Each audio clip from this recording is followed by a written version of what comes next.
اس وقت اللہ کی راہ میں اپنا مال خرچ کرتے ہیں کہ جس وقت ہم یہ سمجھتے ہیں کہ اب میری زندگی کی رمق ختم ہو چکی ہے،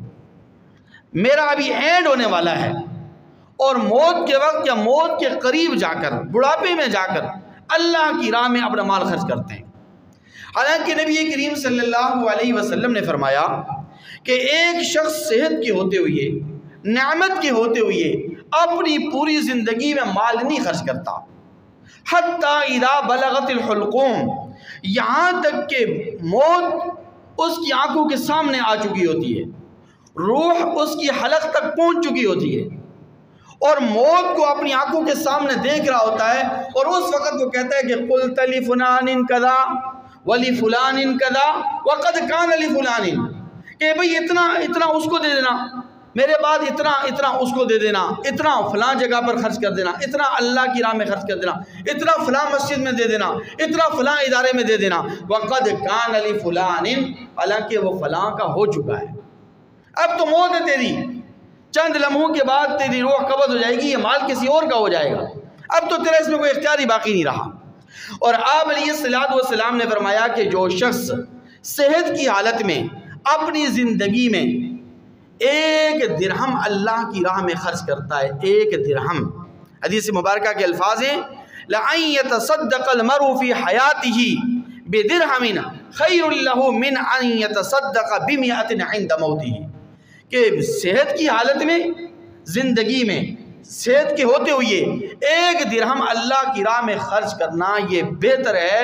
موت کے وقت 100 درہم خرچ کرنے سے۔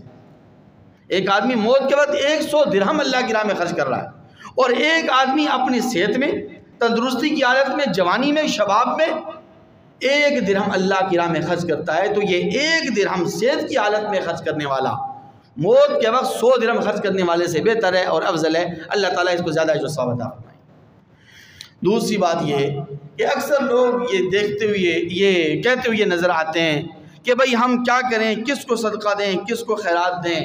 پتہ نہیں جس کو دے رہے ہیں وہ مستحق ہے یا نہیں ہے۔ آج کل تو ہر ایک مانگنے والا، ہر ایک ایرا غیرہ آ جاتا ہے اور آ کر ہاتھ پھیلا دیتا ہے۔ بھائی جب آپ کسی کو اللہ کی رضا کے لیے، اللہ کی خوشنودی کے لیے دے رہے ہیں نا، تو آپ کا صدقہ اللہ تبارک و تعالی بہرحال کسی نہ کسی درجے میں قبول فرما دیتے ہیں۔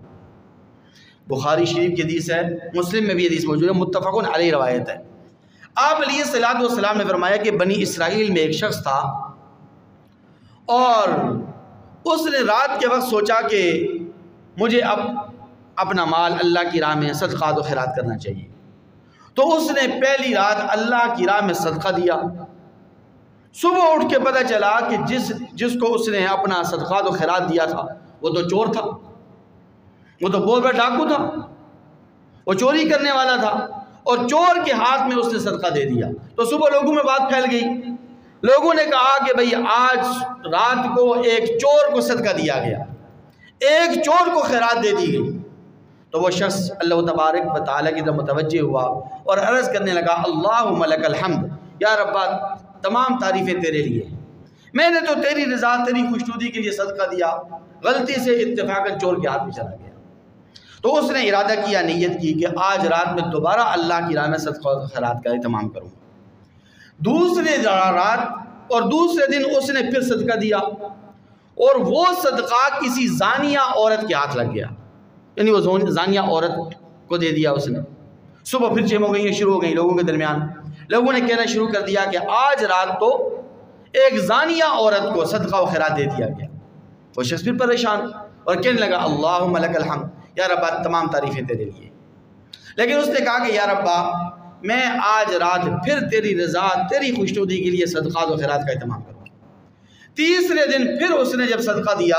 تو وہ صدقہ ایک مالدار آدمی کے ہاتھ لگ گیا، اس نے کسی مالدار کو دے دیا، کسی پیسے والے کو دے دیا۔ پھر صبح باتیں شروع ہو گئیں، لوگوں نے چیمگوئیاں کرنا شروع کر دی، لوگوں نے کہا کہ بھائی آج رات تو ایک مالدار کو صدقات و خیرات دے دیا گیا، حالانکہ فقیر کو دینا چاہیے تھا، ضرورت مند کو دینا چاہیے تھا، لیکن اس نے تو کسی مالدار کو دے دیا۔ اب وہ شخص بڑا پریشان ہوا، اسی عالم میں سو گیا، تو نیند میں، خواب میں اسے بتلایا گیا کہ اللہ تبارک و تعالی نے تیرے تمام صدقات و خیرات قبول فرما دیے ہیں، اور اللہ تبارک و تعالیٰ کی طرف سے اسے یہ پیغام دیا گیا کہ جو صدقہ تو نے چور کو دیا فَلَعَلَّهُ أَن يَسْتَعِفَّ عَن سَرِقَتِهِ، چور کو دیا وہ صدقہ اس لیے شرف و قبولیت کو پہنچا کہ ہو سکتا ہے کہ تیرے صدقات و خیرات دینے کی وجہ سے وہ چور چوری کرنے سے باز آ جائے، اور جو صدقہ تو نے عورت کو دیا وہ اس لیے قبول ہوا کہ فَلَعَلَّهَا أَن تَسْتَعِفَّ عَن زِنَاهَا، کہ ہو سکتا ہے کہ تیرے صدقات و خیرات دینے کی وجہ سے وہ عورت زنا کرنے سے، بدکاری سے توبہ طائب ہو جائے۔ اور جو صدقہ خیرات تو نے مالدار کو دیا وہ اس لیے شرف و قبولیت کو پہنچا کہ فَلَعَلَّهُ يَعْتَبِرُ وَيُنْفِقُ مِمَّا آتَاهُ اللَّهُ، کہ ہو سکتا ہے کہ اس مالدار کو بھی غیرت لگ جائے، اس مالدار کو بھی عبرت حاصل ہو جائے کہ مجھے بھی تو اللہ تبارک و تعالی نے مال و دولت دی ہے، مجھے بھی تو اللہ تبارک و تعالی کار کوٹھی اور بنگلے عطا فرمائیں،